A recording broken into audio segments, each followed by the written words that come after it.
of 1967 and why it's important as far as the Bible is concerned. The actual date of itself doesn't particularly affect us. I can see looking around the room that there are some who think that 1967 would probably be the sort of thing you do at school as history. And yet there are some of us in the room who remember the date. But whether it's 1967 or 1867 doesn't actually make any difference. It's what happened on those days which is important for us and what is important as far as the Bible is concerned. So,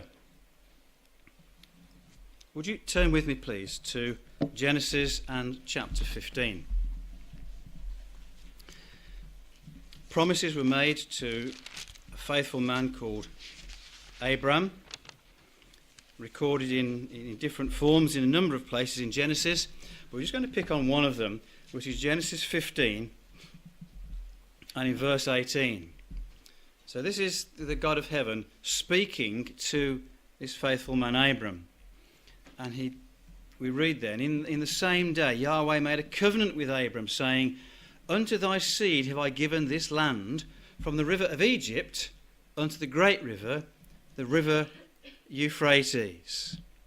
So the area of land which we've noted very approximately between those two red lines was promised way back in the book of Genesis to this man called Abram, and particularly in verse 18, it wasn't Abram to whom it was promised, it was his seed we read of in chapter 15.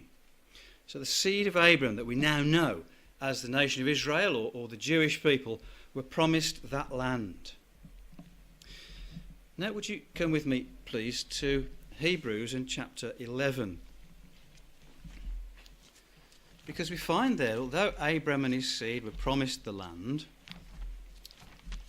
certainly as far as Abraham, Isaac and Jacob were concerned, that land, they never received it. And in Hebrews and chapter 11 and in verse 13, we read there that these all died in faith. And if you look back at the earlier verses, you'll see that Abraham and Isaac and Jacob are mentioned. These died in faith, not having received the promises. Well, they received the promises in the sense that God made a promise to them. But they didn't receive the promise in the sense that those promises were fulfilled. In other words, Abraham, Isaac and Jacob did not have this land that was promised to them. And so we must look to a more distant fulfillment of those promises. But these people, these faithful people of old, we see in the middle of verse 13, having seen them afar off, so they knew they were going to be fulfilled at a distant time. They saw them afar off, but were persuaded of them and embraced them and confessed that they were strangers and pilgrims on the earth. And a little earlier in the chapter we see that they dwelt in tents. They didn't build cities as many of the other people did in their time. They were as strangers in the land that wasn't theirs. And so, to jump a long time in history, the descendants of Abraham, Isaac and Jacob became the nation that we now know as Israel. They went into Egypt as a fairly large family and stayed there for some time and became a nation. They came out of the land of Egypt at the time the Bible calls the Exodus, and they travelled into the land which is now known as Israel, and they became or established there a kingdom. But at no point really were they a faithful nation. There were some very faithful individuals, but they weren't a faithful nation. And eventually, although God had promised that land to Abram and his seed, they were to be taken off the land because they were faithless. Would you come with me then to 2nd of Kings and chapter 18. And what the map displays is that the northern part of the land of Israel was taken into captivity by the Assyrians. And in 2nd of Kings and chapter 18, we have what the Bible has to say. 2nd of Kings and chapter 18, and we read there in verse 9.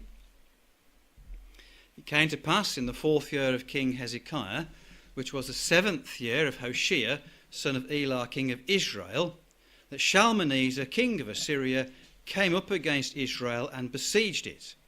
And at the end of 3 years they took it. Even the 6th year of Hezekiah, which is the 9th year of Hoshea, king of Israel, Samaria was taken. And the king of Assyria did carry away Israel into Assyria, and put them in Halah, and in Habor, by the river Gozan, and in the cities of the Medes. So that we're told there what happened, that the Assyrians came, besieged the towns, took them away, the Israelites away. But then we're told in verse 12 why. Because they obeyed not the voice of Yahweh their God, but transgressed his covenant, and all that Moses the servant of Yahweh commanded, and would not hear them, nor do them. So they quite deliberately turned away from the law that God had given to them through Moses, and they served other gods.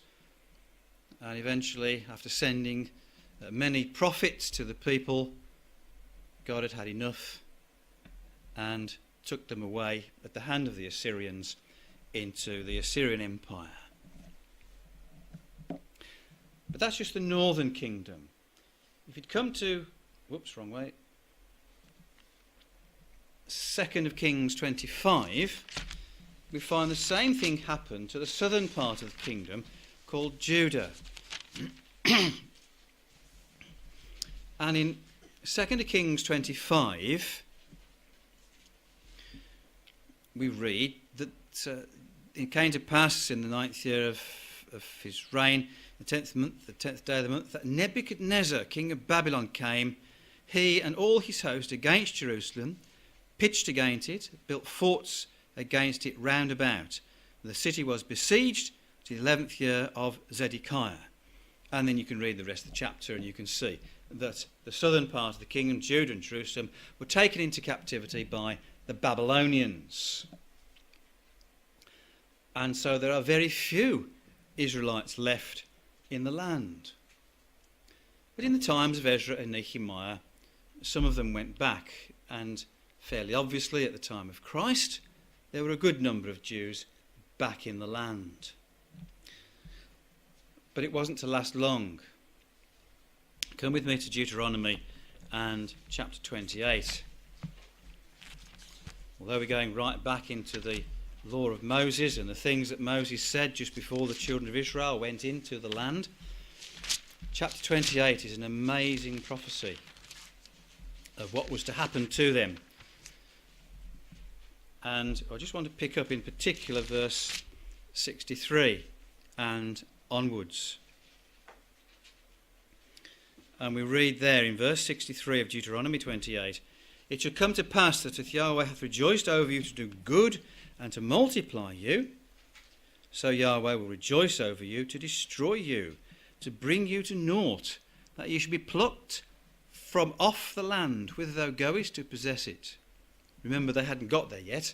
They were still on their way. And so even before they got there, they were being told that they're going to be taken off the land. And then in verse 64, Yahweh will scatter thee among all people from one end of the earth to the other. And in effect, that's a small portion of a fulfillment of that verse that we can see on the map behind us. Obviously, that has been scattered there to the areas around the Mediterranean. But they went much further abroad than that. But nevertheless, it's a simple way of explaining that that's where the Jews went in the 1st and 2nd centuries AD, after the time when the Romans took Jerusalem, took the whole land, and it was besieged in AD 70, but the whole land was eventually taken in AD 135. And Emperor Hadrian decreed that there should be no Jews living in Jerusalem. And so all appears to be lost, and we might ask the question, well, we've seen the promises that were made to Abraham, just briefly. Well, are they abandoned? Are they worthless? And we shall see that the answer is no. But what of the land then? The land that was, for all practical purposes, emptied of the Jews by the Romans and lay empty for centuries. Eventually, the Turks took it in 1512, but the Turks weren't interested in developing the land. It was just left to rot almost. They weren't interested in agriculture. They just wanted the land, and as you can see, it's all just a small part of a much bigger empire. And they certainly weren't interested in bringing the Jews back into the land. That wasn't part of their plan at all. And so we ask the question again, of what value then are these promises? And we shall see that they are of great value. So that's taken us to the 16th century. I want to take another leap forward now, a bit closer to our own times, and what's become known as the Balfour Declaration.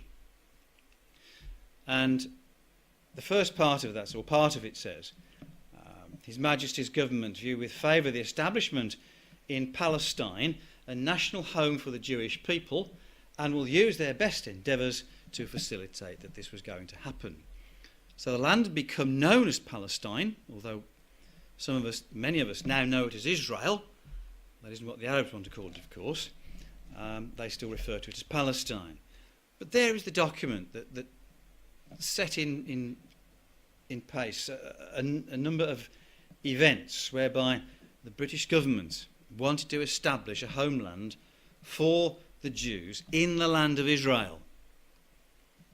Other places had been suggested, some in Africa, for example, but the Jews weren't interested in those places. They knew that their homeland was the land that was promised to the fathers of old, and it was in the land that we now know as Israel. Well, the Balfour Declaration was written in November of 1917. November 1917. And in December of 1917, General Allenby walked into Jerusalem, having relieved the Turks of Jerusalem and thereby putting it in British hands. As far as the Jews were concerned, of course, that was perhaps marginally better than being in Arab hands, but it still wasn't in Jewish hands. However, it was a significant event, and you can see from the newspapers of the day, on the left-hand side, Jerusalem is rescued by the British after 673 years of Muslim rule. That doesn't quite tie up with the 1512, but nevertheless, that was the headline at the time. And there's General Allenby, proudly presented on the front page of that newspaper.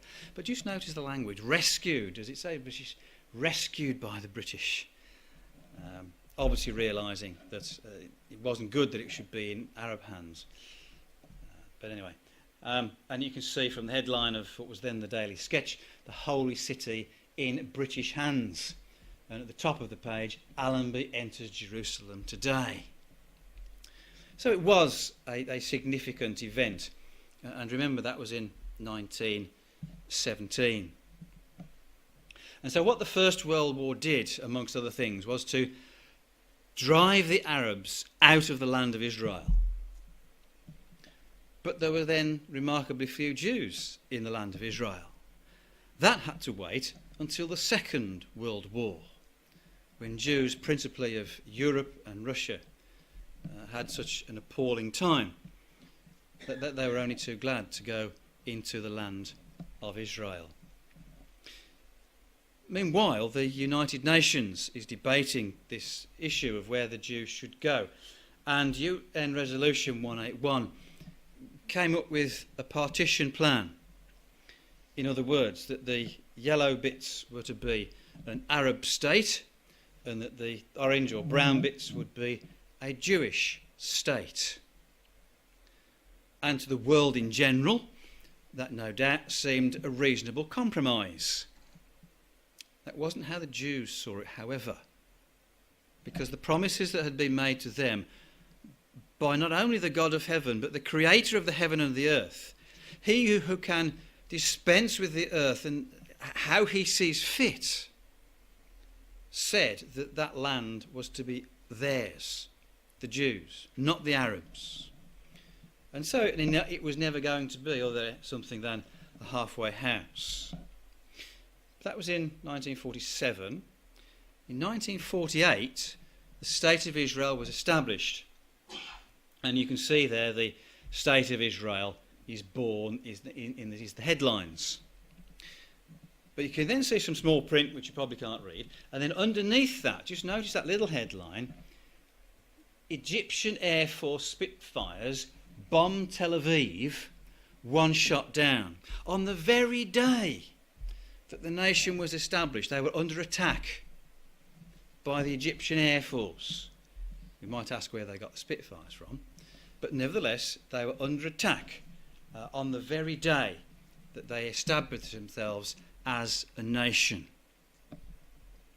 Well, once as the nation was established and the atrocities of the Second World War had been taking place, that meant that Jews had somewhere to go. They had somewhere where they didn't want to be, which was Europe. They had somewhere where they wanted to be, which was the land of Israel. And so they went in their thousands. And, sorry, gone too far. A couple of pictures of the transport that they went in. Even those pictures, they don't look particularly seaworthy boats, do they? But just have a look if you can make it out. On that banner in the middle picture, it says the Germans destroyed our families and our homes. Don't you destroy our hope. Now that was intended to be read by the people on the shore. And the people in control on the shore were the British. And so the Jews recognised that although they were going in their thousands back into the land of Israel, they didn't necessarily get a welcome. And that is true, isn't it? Certain of the ships were turned away. And so there's that really heart-wrenching banner. Germans destroyed our homes and our families, don't you destroy our hopes. But the Jews were allowed to settle. And there's a picture of an early settlement. So they'd come from Europe. And many of them, of course, were very wealthy. Many of them, they were businessmen and traders. And they, as the Jews have always been, very successful. But they'd had all that taken away from them by the Nazis. And so they were only too glad to get to the land of Israel, even though they had nothing, possibly just the clothes they stood up in. But then what were they to do? They had to survive. So from being businessmen and traders and scientists and all that kind of thing, they had to become farmers. Put yourself in that position. You've gone to a foreign land, albeit your homeland that you would regard it as such. You've turned up from a rusty old boat and you've turned up into the land, you've been given a place in a tent, and then you've got to make your own living from the land. And that was what they had to do. And they moved from there, often many of them to kibbutz, where they would learn how to farm the land in what were effectively communes. So that was the case as the Jews went into the land. And those were the reception centres, those are the kind of people, and they had to get on with what was really a very pressing matter of getting their own food ready. Now I find this remarkable.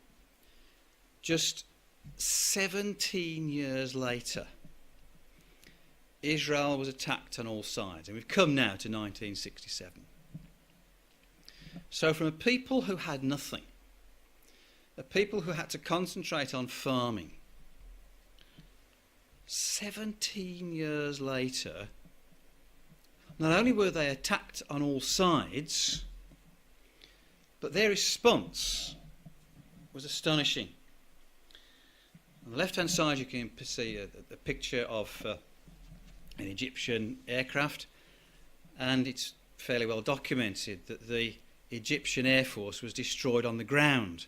Before it got into the air, the Jews were aware of what was going on and destroyed the Air Force on the ground. The tanks were set to roll across the Sinai desert, and the tanks were similarly destroyed in fairly short order. Short order being 6 days. They were attacked on all sides, and even while the Egyptian forces were being destroyed, President Nasser was saying things to his Arab counterparts that surrounded Israel. In effect, come and join in, we can destroy them. Whereas the truth of the matter was, it was the Egyptians that were being destroyed, certainly to the south and the west of the land of Israel. And so, as inevitably happens with war, boundaries change. And those 3 maps are really quite interesting if you look at them one at a time. Over on the left-hand side is another representation of what the United Nations wanted to happen.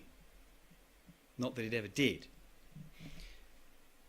In the middle is a map of the boundaries in 1949. In other words, the boundaries that the Jews established for themselves, completely irrespective of what the UN had to say.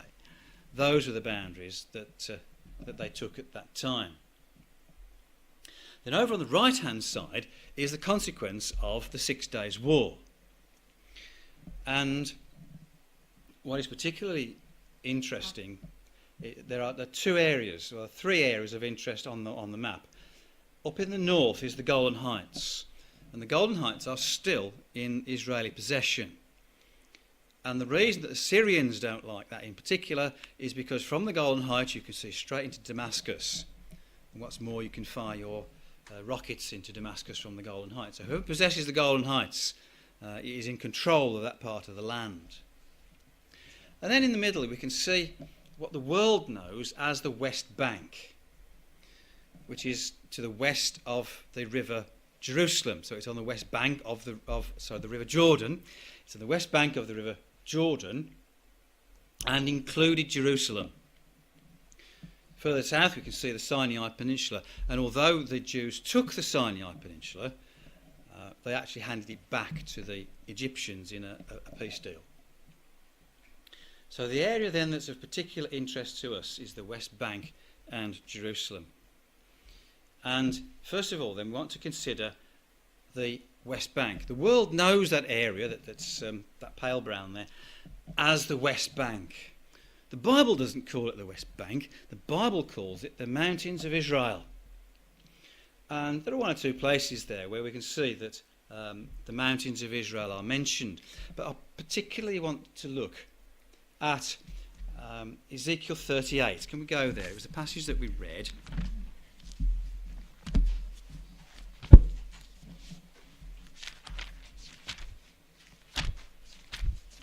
Ezekiel 38 is a chapter which I'm sure is mentioned from this platform from time to time. So we're not going to look at a great deal of detail, other than to say, in verse 2, an individual is mentioned called Gog. And we've reason to believe that Gog is whoever is in control at the time in the land of Russia. Other nations are mentioned, but it's not our purpose this evening to go through those nations. We just want to mention that at the end of verse 6 we see, and many peoples with thee. So almost regardless of the nations that are actually mentioned, we know there are lots more besides. So it's an international army that's going to come down into the land of Israel, and that hasn't yet happened.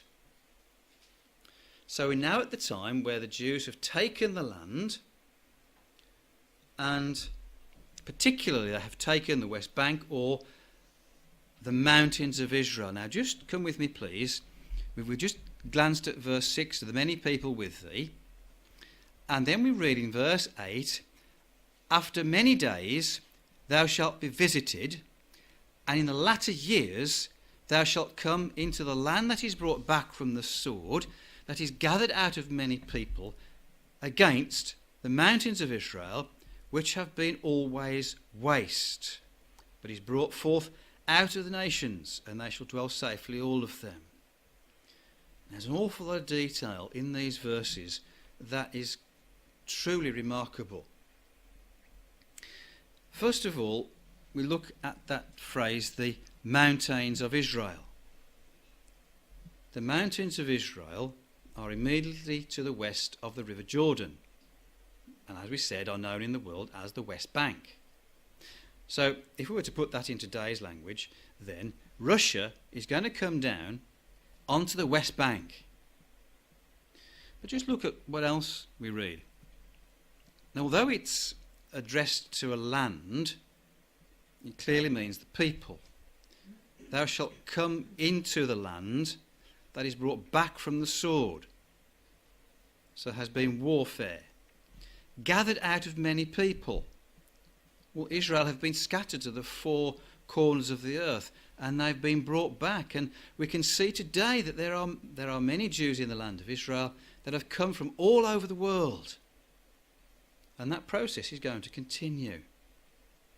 The mountains of Israel, which have been always waste.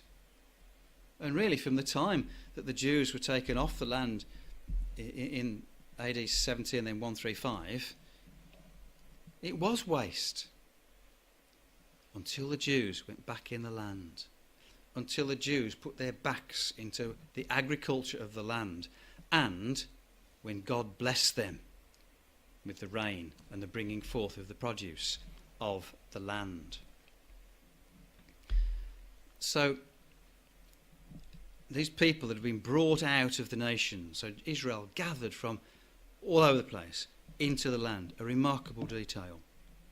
And then they come like a storm. And in verse 16, we read there, thou shalt come up against my people of Israel as a cloud to cover the land. So the people of Israel must be in the West Bank, because it's the same invasion. So the people of Israel have to be in possession of the mountains of Israel before this prophecy can be fulfilled. And that took place in 1967. So before 1967, this prophecy couldn't possibly have been fulfilled. But obviously, since that time, it could have been fulfilled and could be fulfilled at any time. The mountains of Israel.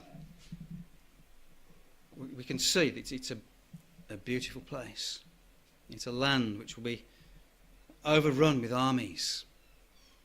And yet, it will eventually become a land of peace. Also on the West Bank, you can see there the River Jordan. You can see what the world has come to know as settlements. It's where the Israelis and certain individuals, groups, who are very keen to establish the land to be theirs that was promised to their fathers. And from a scriptural point of view, they are absolutely right to do so. From the world's point of view, they're simply grabbing land off the Arabs, which shouldn't be theirs anyway, because they got it by war. It should really belong to the Arabs because of the United Nations partition plan. But that, of course, isn't how the Jews see it.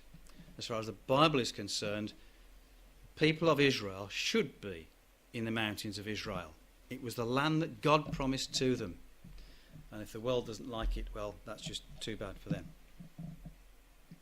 So it's not just the West Bank then that was taken in 1967. We come now to the city of Jerusalem itself.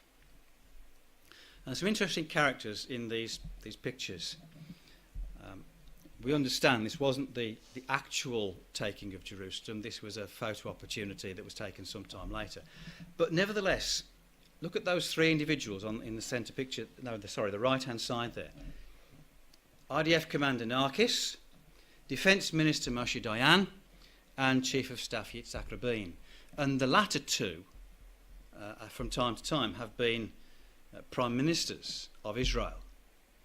So these were the men that masterminded the taking of the West Bank and Jerusalem, and indeed the Sinai Peninsula. From a human point of view, we would have to emphasise that all of this is in God's hands.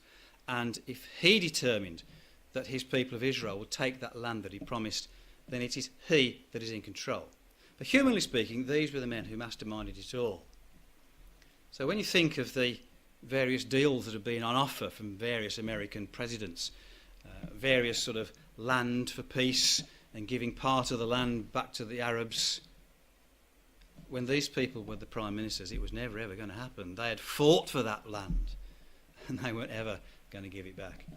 So, Jerusalem then, that city which is so often in controversy, it's a millstone around the neck of many people who have tried to take it. And it's the centre of, it is said, well it is, of three world religions. But it is the God of Israel that will establish his people with their religion, and everything else will go. When the earthquake comes, those mosques and whatever, they're going to be flattened. We needn't worry about them. So, come with me please to Zechariah in chapter 12.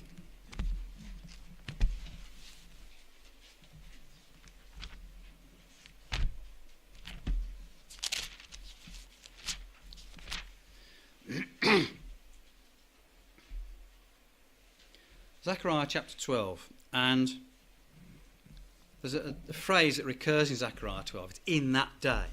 It doesn't mean literally a 24-hour day. You can put a ring round on the calendar. It's a series of related events that happen at approximately similar time. And it's all about setting up the kingdom. When Christ returns, and he will set up the kingdom.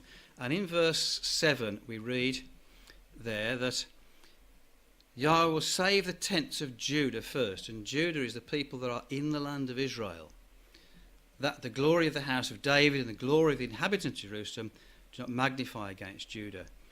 In that day Yahweh will defend the inhabitants of Jerusalem, that he that is feeble among them in the day shall be as David. So there will come a time when Jerusalem and Judah is going to be attacked, and it's exactly the same as we saw in Ezekiel 38. Israel is going to come down Russia and the international army is going to come down into the land of Israel, and there will be a time when it appears that all is lost. These verses say that God is going to fight for his people. And it doesn't matter how big the international army is, it doesn't matter how well armed they are, they will be destroyed because God has decreed it in Zechariah 12. Joel and chapter 3. Let's have a look at Joel and chapter 3.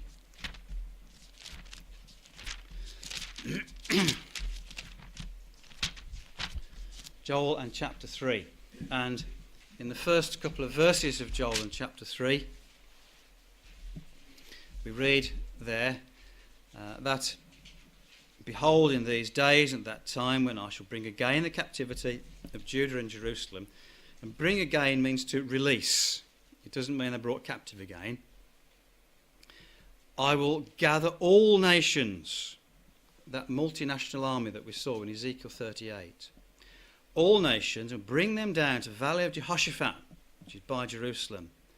And I will plead, and that doesn't mean ask. It means judge. I will judge them there for my people and for my heritage Israel, whom they have scattered among the nations and parted my land. So the whole lot of historical reasons. But then, because they've attacked Israel, God is going to fight for his people. And in verse 14, we read, multitudes. It's this large army that's going to come down into the land. In the valley of, we read, if you've got an AV, it will say decision. If you've got a margin, it may well say concision. It means threshing. And so, for the day of Yahweh is near in the valley of decision. The sun and the moon shall be darkened, the stars shall withdraw their light, and Yahweh will roar his voice out of Zion and utter his voice from Jerusalem. and the heavens and the earth shall shake. But Yahweh will be the hope of his people and the strength of the children of Israel. And so God is going to fight for his people.